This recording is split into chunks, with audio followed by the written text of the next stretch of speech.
hard to find the words to describe what it was like to have this gorgeous conversation with Ali Dosdall. Many, many moons ago, Ali and I both served Spanish-speaking missions in Houston, Texas. And it was fantastic to have this conversation, catch up with her, and learn the commonalities we share in our love for our queer kiddos and the calling we both feel in being advocates and, as Ali self-described, being a bridge builder and a stone catcher.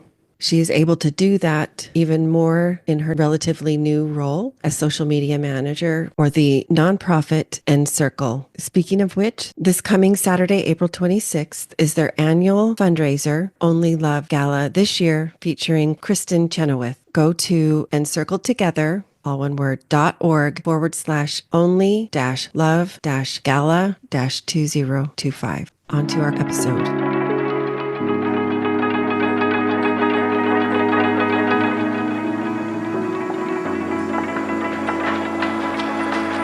I'm Megan Skidmore. For 2.5 years, I have been talking about evolving faith journeys. I started to tire of the heaviness of this focus. I had the clear message come through. It is time for Beyond the Shadow of Doubt podcast to evolve into Living Beyond the Shadow of Doubt podcast. With the same vulnerability and unapologetic authenticity, I will be focusing on the joy in this journey, the life and the living that comes on the other side of maybe, on the other side of what's possible. I want to talk about claiming spiritual sovereignty and becoming your own captain of your vessel. Let's celebrate releasing what no longer aligns for you and connecting with your higher power and honor expanding your energy field to make room for all things new.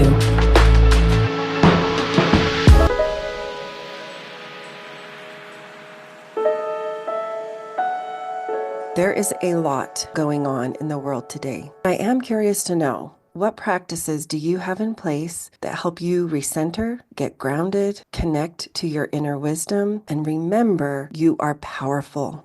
On the first Friday of each month, I host a coaching session that anyone is welcome to join. I invite you to get a glimpse into my world and what I do. In this monthly call, I will guide participants in what I term raise your vibration sessions. Essentially, I'm teaching you to increase your awareness of your energy in your body and the messages available to you. I would be so honored to have you on the call. Simply register at the link in the show notes.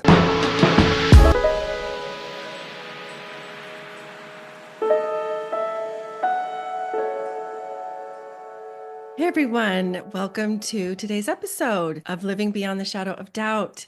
Ali is my guest today. Welcome, Ali Dosdall. Hello, Megan. It's so good to see you. It is amazing to see you. I love connecting virtually. A little bit of background. Ali and I served in the same mission many moons ago. Yes. Nobody's counting how many moons. Feels like yesterday.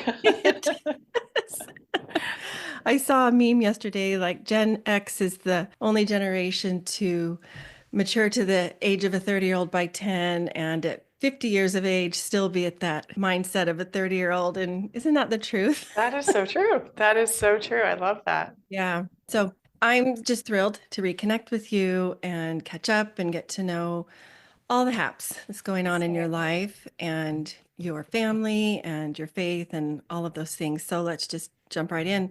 Take a moment and share your story with everybody, your background, your origin story, I guess I could say. Okay. Yeah. So I was born and raised in Los Angeles, California by two loving, amazing parents. They're both LDS, members of the Church of Jesus Christ of Latter-day Saints, and that's how they raised us. They were good, kind people, human, of course, like we all are. I have an older sister, two younger brothers, one who's severely disabled, and that was a struggle, and a challenge at times, but also a blessing. It taught me a lot about compassion and accepting others and loving others the way they are. So I'm grateful for that. I graduated from seminary and went to BYU, and then, of course, served a full-time mission. Came home, met the love of my life, my best friend, and we got married in the Salt Lake Temple 28 years ago. I got to think about that for a minute. Yeah, 29 maybe now. Anyway, a while ago. But we are parents of five amazing children, and two of whom are queer, and I'm super proud of them. They're amazing, wonderful human beings. One of them is, I would say, he calls himself asexual, he, him pronouns, also dresses sometimes more feminine, sometimes more masculine. He is a returned missionary also, and he is active in the church still, trying to figure out that lane that's kind of, trailblazing for members of the church.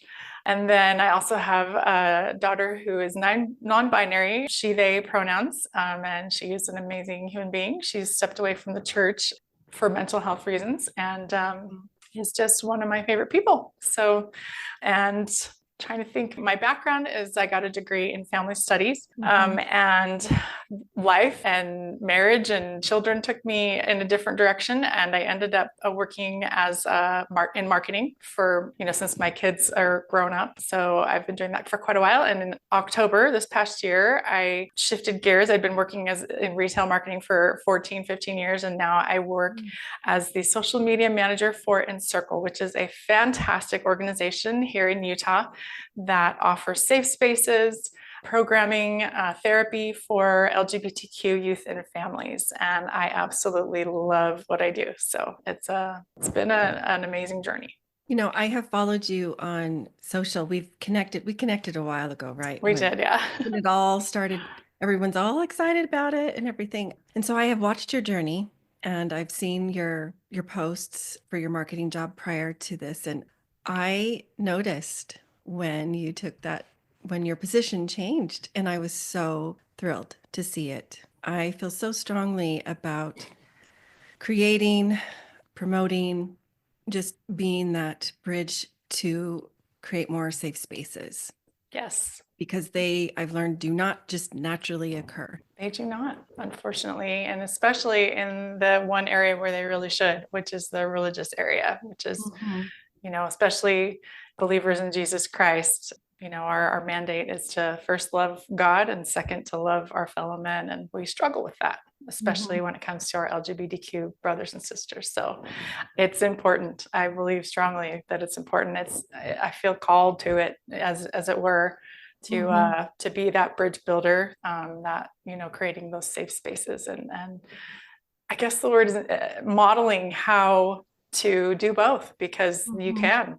We'll get to that later, but there's a big and there. I think sometimes we think there's an either or, and it's a big and. We can and should do both. So I've definitely learned that it's not either or, it's both.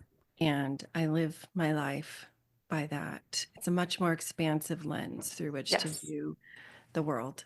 Agreed. And all of its beautiful people. Well, then let's talk about that a little bit. Share in your faith journey. We all often, well, if we're truly going to grow, we're going to have, and you can call them hiccups, you can call them pivots in your faith journey. Some people call it a faith crisis. It really just depends on the individual, because, well, we're all individual and we're going to respond and react and so on in different ways. But if you can share about yours, you shared you were your LDS and were born in that faith. Yeah. How or when or why were you able to shift to where you're at? When did you kind of connect in your mind, your heart, your soul? Things weren't quite matching up, maybe. Yeah. And how you approached that. And yeah. So, I'll back up a little bit. When I was in college, I had left home. This was early in my college time. I really needed to, I always believed, and had a strong belief, but I really needed to know for myself if what I had been taught, what I had been raised with, was really true. What for me was what I needed to continue to follow. So, I did a deep personal study, personal pondering, all of the things that have worked for me, as far as finding truth, praying, pondering, studying, thinking, meditating, all those things. And I really did come to know for myself, not because anyone else told me, but for myself, that this is the direction God wanted me to go. This is where God wanted me to be. So I was, all in, both feet. Yeah. And I still am. I absolutely still am. Mm-hmm. And I will be for the rest of my life. I think the pivot, I like that word because that's Mm-hmm. kind of what happened. And the broadening, I would say, happened as my family went through some struggles with starting with our daughter, our non-binary child. And I would say what that, well, let me back up. So at 14, she hit a wall, just a mental health wall, just became absolutely severely depressed, major depressive disorder, became suicidal, really began to struggle with things. She'd always kind of had some anxiety and depression, and we had her see a therapist early, kind of 9 or 10, and that worked really well. That was very helpful. But then when she just hit this wall, at 13, 14, and that just threw our lives into this chaos, into this pain, into this deep, dark abyss that we had never experienced. And she obviously had never experienced. And, we turned to all of the things that we, had always turned to for strength and help and understanding. It was a difficult situation because she didn't really want us to share a lot about her personal health, with the public or with family or friends. So we sort of felt like this, isolated darkness that we were all dealing with, as a family. And anyway, it took quite a long time to help her get better. She kind of resisted treatment, resisted, anything that was kind of there to anyone that was there to help her. So it was a long struggle for several years. She hit another wall again as a young adult. I think these transitions, the first one was when her brothers were leaving to serve full-time missions. The next one was going from, graduating high school to adulthood, and anyway, so in the meantime, we found out she is on the autism spectrum. She's very high functioning, super smart. Emotionally, though, is, the emotional quotient is where the struggle is. And so she is doing better now. So that's resolving itself. It's going to be a lifetime, of course, of the ups and downs. For sure. The pivot happened, though, as we were trying to, at least me personally, as I'm trying to get some help, some relief, some healing, some guidance during this dark period. And I'm praying and I'm feeling like my prayers are hitting the ceiling. I'm feeling nothing. I'm feeling nothing but anxiety and stress and, panic and all of these things. And, I stuck with it, though. I stuck with the things that I've always known, stuck with what I believe. And coming out of that, I think on the other side of that is I learned that life is full of contradictions and conundrums and seemingly impossible situations. And we as Christians, and I can't speak for other faiths, but as Christians, I think sometimes we are taught life is black and white. People are good or evil. Things are right or wrong. And religion fits in this nice little neat box, that's tidy and cute and fun and good. And I learned that if you really want to understand God and understand our relationship to Him, you can find Him and meet Him in the darkness, and you can find Him in the uncertainty, and you can grow a deeper, more meaningful, longer lasting, at least personally for me, relationship in that uncertainty, in that space of unanswered questions, unanswered prayers, in that space of, I don't have the answers. I don't know why, and I don't know how this works, and I don't know what's coming next. So that was a big pivot for me, an expansion. As far as my LGBTQ kiddos, honestly, I'm really grateful because I think looking back on my life, I can see God preparing me for this moment. And some of that is my youngest brother who's disabled, that I learned to love unconditionally, to love diversity, to love difference, and to be inclusive. My mother, who's no longer with us, here, but I believe is very much part of my life still, Mhm. taught me to watch out for the underdog. That was her specialty. She was always caring for, thinking of, ministering to the marginalized and the downtrodden, those on the fringes. And she had a special love for the LGBTQ community. And, See, just back, so yeah, cool. back at Yeah. that time, that was even back then, our church, Very controversial. very controversial. Yeah. And she, anyway, so I'm really grateful for that. So comes time for the kiddos to, come out to me. And I think I was like, all right, cool. Love you. Totally love you. Let's figure this out together, So I think the big pivot came previous to that. And so I'm grateful for that because that was a little easier to manage together and to work through together. So Wow. I am I'm in awe. Thank you for sharing so freely of your personal story, Allie. I just want to acknowledge and especially thank you and by extension your non-binary child for being willing to be open or at least being willing to allow you to share about that part of their journey in your interview today because I caught when you said that at the time they didn't really want to be too open about their personal health and those struggles. And I want to normalize that that is just a part of life. We all have physical health, we all have mental health. And I'm learning we all have spiritual health and emotional health.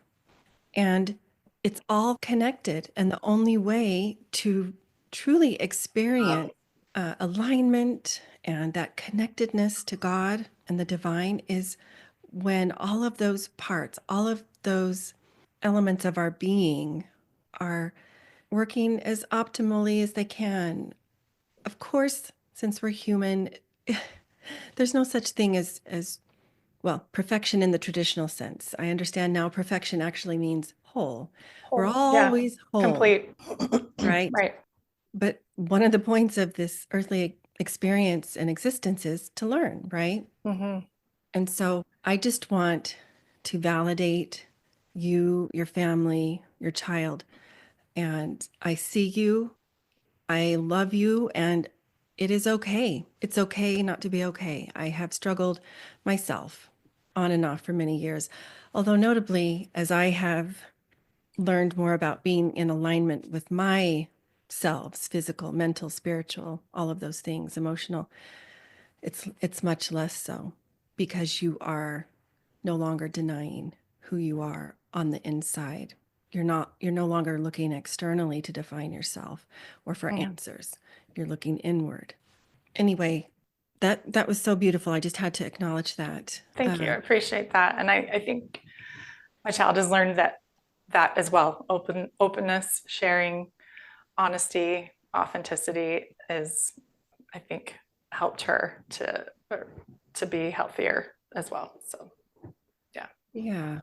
And I think that more of us are talking and sharing and being more open about these things, for sure more so than when we were growing up, and Yeah, definitely more so than when our parents were. absolutely. I'm struck so strongly by your mother and how she prepared you and didn't even know. I don't know, maybe she had an inkling, who knows, right? Who knows? But it was just a part of her being, who she Yeah. was. And she passed that on to you. And so I love so much that you're passing that on to your kids. When they came out, they knew they were loved unconditionally. What would you offer to parents who might be struggling a little bit more in navigating that space and navigating that their kids, teens, maybe young adults? Kids are coming out younger and younger, but there are still some that make it to their 20s, sometimes Yeah. 30s. What what would you offer them? I would say, I don't know. I guess some of the what some people might consider cliche thoughts come to mind, like love always wins, only love. I mean, truly, God is love. Like that, just let go. Let go of the fight. Let go of the contention. Let go of the panic. Let go of the worry, the fear. And that's real. Those are real emotions, and they absolutely are valid. It's when we let go of those and release those and lean into the love, lean into I believe, divine love, when we see them as God sees them, and he sees them through eyes of love, absolute love.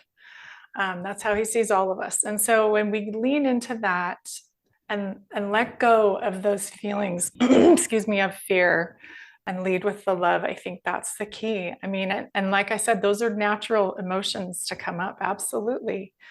And I do have some fears. I fear, especially, currently, how my children will be treated, how they'll be received. I fear for their future sometimes. I also recognize their resilience, their strength, and their unique talents and abilities. And I know that they're going to be successful and amazing, but I also worry about that. As far as them individually, one of the things we believe as members of the Church of Jesus Christ of Latter-day Saints is we believe in a foundation of agency, of choice. And that we believe it was absolutely essential for our existence here, to be able to choose. And as parents, when we try to take over that agency for our children, it's tempting. And I've been there and I've done it. When we try to take that over, we try to rob them of that opportunity to choose.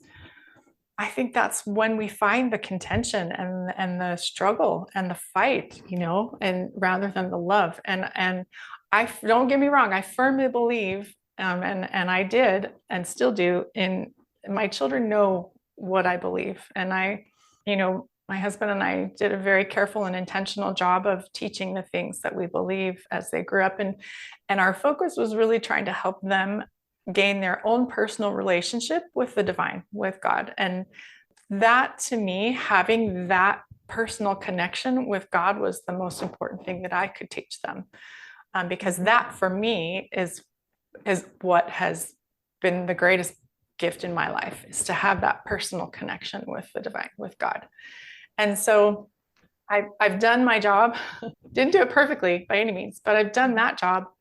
And I firmly believe in agency and choice, and I'm not going to try to take that away from them or rob them of that. And when I let go of that, when I let go of my need to control, which I sometimes have, when I let go of my expectations on them, and when I realize God loves them, he has their back.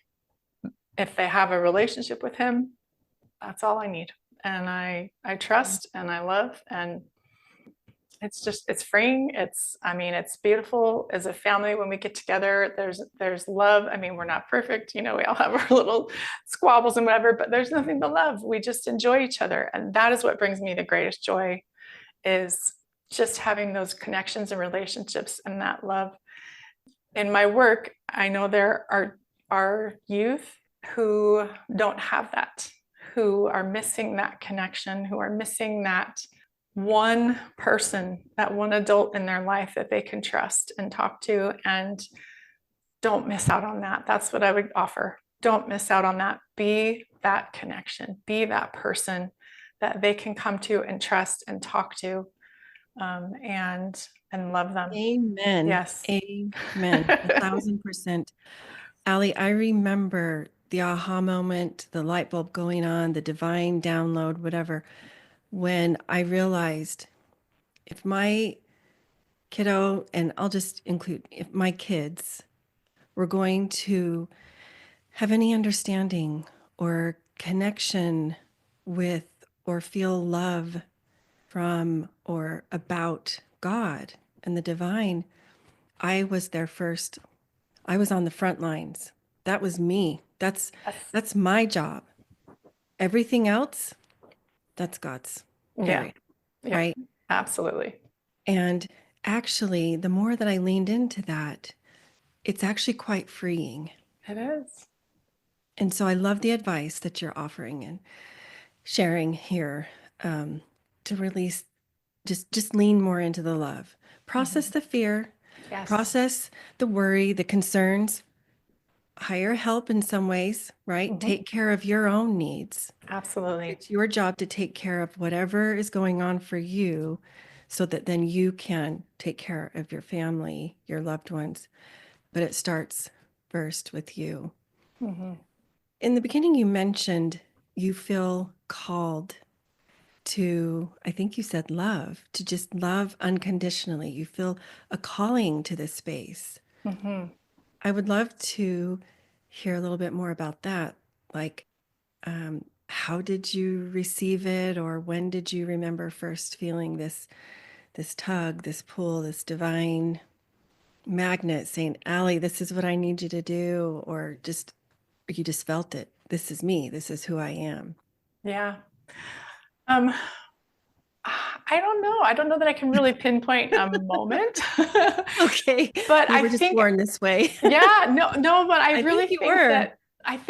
that life, God, the universe has just led me in this direction and prepared me and put me Mhm. here. And so, one thing that really resonates with me that I did want to talk about is several years ago, I heard the concept of a stone catcher, and in Christian faith, we often share or talk about or read about a story when Jesus Mhm. was interacting with a woman that had been caught, in a compromising position, and the religious leaders at the time, were ready to stone her and execute swift judgment. And Jesus said, "Hey, whoever here has no sin, let him cast the first stone."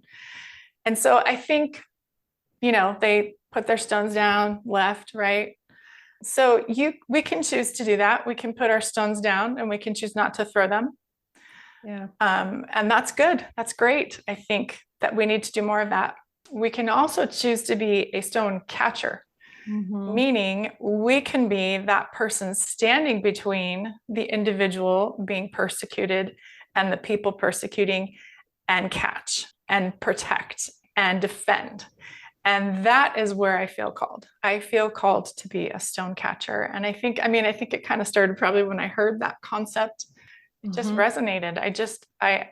Of course, I want to be the one not throwing stones, but I feel even better about being the one catching those stones, and defending, because not everyone is going to put them down. Not everyone's going to walk away, especially Right. right now. There's a lot of throwing of stones, all over the place in every direction.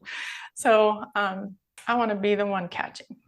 That resonates so much with me. I feel that calling so strongly too. I remember the moment, it was within a year after learning of my kiddo's identity, I just felt strongly to be an advocate, just to speak up and kind of in essence put the crosshairs on my back rather than on Yes. someone else's, the more vulnerable, the Yeah. younger. And so I feel really strongly what you're saying, and bless you for who you are and for stepping up to what you feel called to do in your heart and acting on it. A faith journey brings the ups, the downs, the peaks, the valleys. It's a roller coaster ride. I really like to focus on the joy that can come when someone leans into that uncertainty or that unknown, that kind of luminous space, liminal space. Yes. Sorry, sometimes I forget the words. Um, that liminal space where you just don't know what to expect, but yet you just feel called. You feel it in your bones. You feel it in the vibrations in your body that this is what you're supposed to do, or question, or ask, or direction, move in. So, like, what have been those moments for you of just pure joy, insight, gratitude, bliss as you've been on this spiritual journey? I love that. And I love that you're focusing on that because I think joy is so important. And Hmm. I think we need to be intentional about creating joy in our lives. So I think some of the things that bring me the greatest joy, as I mentioned earlier, is my family and the relationships that we have and spending time with them. My family is, they're very unique individuals, each of them, and they have very unique talents and interests. And when I lean into those interests, they're not necessarily my personal interests, but when I am interested in what they're interested in, when I'm supporting for them and advocating for them, that brings me great joy. I love music. I've always loved music. I'm Mhm. sure you remember Yes, I when do. we You served as have a beautiful missionaries. voice. Yeah, well, it's still there, not as powerful as agile as it used to be, but I love music. So music brings me great joy. I love theater. You know, um, I love good film. So those things that bring me joy. Every now and then, I'll sneak in like a really nice bubble bath. Some really calm Mhm. music. That kind of thing. Our pets bring us joy. So just seeking for those moments. Forgiveness brings me joy. Grace, extending grace brings me joy. Letting go of unrealistic expectations brings me joy. Yeah. Trying Or to think, questioning them in the first place. Like, yes, is why this why even do a I reasonable ex- one in the first place? exactly, yes, why do I feel that needs to happen, or I need to do that, or they need to do that? Finding common ground. Proximity to diversity brings me great joy. Sitting in someone else's shoes for a little bit, hearing their stories, Me building too. bridges, catching stones, that brings me joy. Oh, wow. That is a hard list to top. Not that I'm trying to. Oh, and it doesn't all happen or all at once. I mean, and it's Right. anyway, but yeah, those I are love that you said proximity, closeness to, did you say the marginalized? diversity. Yeah. Diversity. You said Yeah. diversity. That's what you said. And that is so important, especially right now, Yes, absolutely. because diversity is a fact. It It's is. it's not up for debate. Nope. That's the crazy thing about all of this. Yeah. And, if we really believe in the laws upon which our nation was founded, if for those that are listening in the United States, Mhm. equity means it doesn't mean you get the same things. It means you get what is needed for you in order to be able to attain a similar outcome, Yes. right? Whether that's a higher stool or ladder, Yes, right? Or absolutely. extra, supplies on the journey kind of a thing. So I love that you're bringing that up so much. And I know that if Christ were on the earth today, he would be in all of the spaces where Good. we're trying to create diversity, well, honor diversity Yes. and offer equity and Yes, cultivate inclusion. absolutely. I know that. Yeah. You say that resonates with me. I've sat in conferences here in Utah. We have a couple of different conferences to help individuals in the LGBTQ community to navigate, their faith in the Church of Hmm. Jesus Christ of Latter-day Saints and how to fit in that space. And I have sat in those conferences and felt that exact thing, that this is exactly where Jesus would be. If he Hmm. were here right now, he would be right here with these individuals, Hmm. loving them, hugging them, telling them how beautiful and wonderful they are, and this is where he would be. So Absolutely. that's where I want to be. And seeing the divinity in them. Yeah. Absolutely. This has been fantastic. One of the last questions I always like to ask my guests, it's reflective of how I have purposely chosen to title my podcast as we're seeking to shine out in a positive light, a hopeful light, the light that it deserves, and not and move away from the negative stigma that's often attached to it. And that question is, what does it mean to you to live beyond the shadow of doubt? I love that question. I have a couple thoughts. I would say, first of all, don't let doubt cast a shadow on your faith. Doubt is normal, is part of life. Doubt can be a great catalyst to help you build a deeper, more meaningful relationship with the divine. So don't let doubt cast a shadow on your faith. That's my first thought. The other thought is, we kind of talked about this earlier, is try to, I think as humans, we have this kind of concrete thinking where it's all or nothing, either or, black or white. Try to pivot beyond that, to the and, to a broader view. Life is so nuanced. God is nuanced. We don't even begin to understand how nuanced He is. This experience here, as mortals, is so nuanced. I think back to some of those contradictory moments that we read about in Christian scriptures, like Adam and Eve, Job, Abraham being asked to sacrifice his son, God actually sacrificing his own son. Those are contradictory moments, where's the, thou shalt not kill, like, so, I mean, life is full of contradictions. And the more we accept that and lean into it, I think the more we can gain a deeper relationship and a more meaningful relationship with the divine. Yeah, I feel that.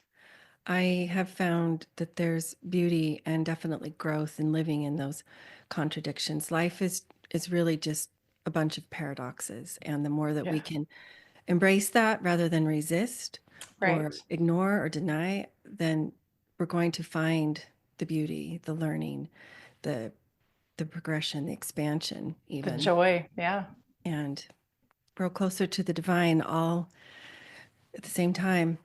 Definitely. Yeah, the joy. Yes. Well, I've loved this. Oh, me too. I'm gonna throw out some for funsies questions. I didn't tell you this, just so our listeners can get to know you a little bit better. Pop quiz. Just looking for 1 to 2 word answers. Okay. Tell us your favorite book. I'm so embarrassed. I'm not really a reader.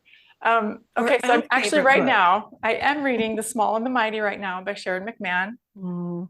Fantastic. It's on my list. I follow her. She's amazing. She's amazing. Love her. Then are you an introvert or an extrovert? I am an introverted extrovert. Kind of an ambivert. Believe it or not. Yeah, that's a thing. Yeah. It is. I feel that too. Who's your favorite artist? I really like Monet. Yeah, have you been I like the ambiguity, the uncertainty. You've been to Paris and seen all of his works? I have, yeah. Gorgeous. My husband and I did that years ago, yeah. And are you a night owl or a morning lark? Definitely a night owl. Definitely. Oh, still? Yes. 50s? Yeah. I've decided I'm really not either anymore. I really used to be a night owl.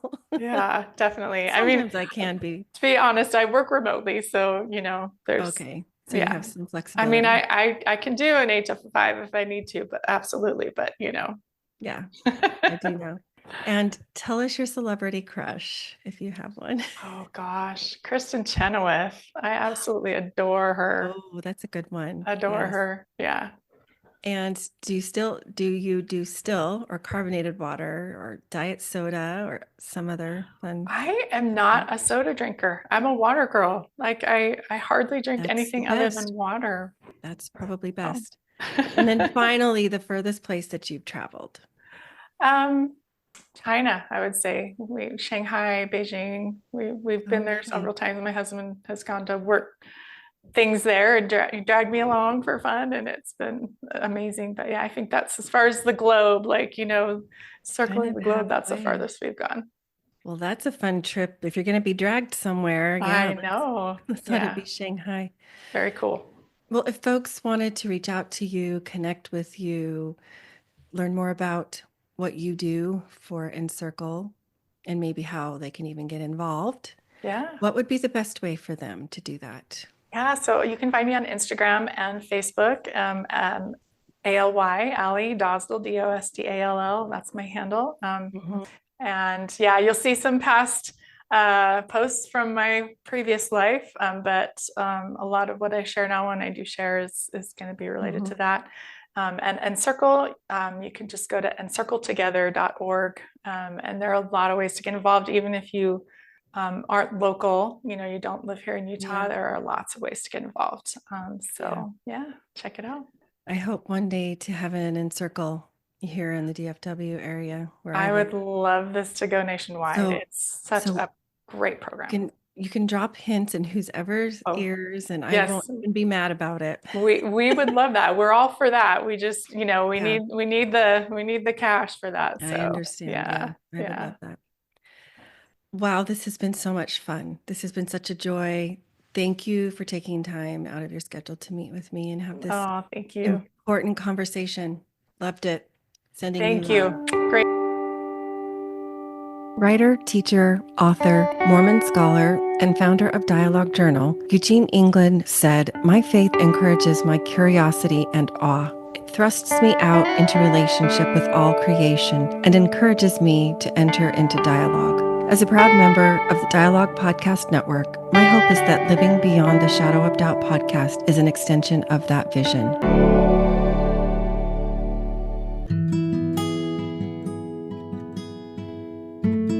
Visit meganskidmorecoaching.com to find this podcast and additional free resources, including the link for a complimentary coaching session. Follow me on Facebook or Instagram for more, or to send me a DM. Help the podcast grow. Please follow, review, and share with a friend.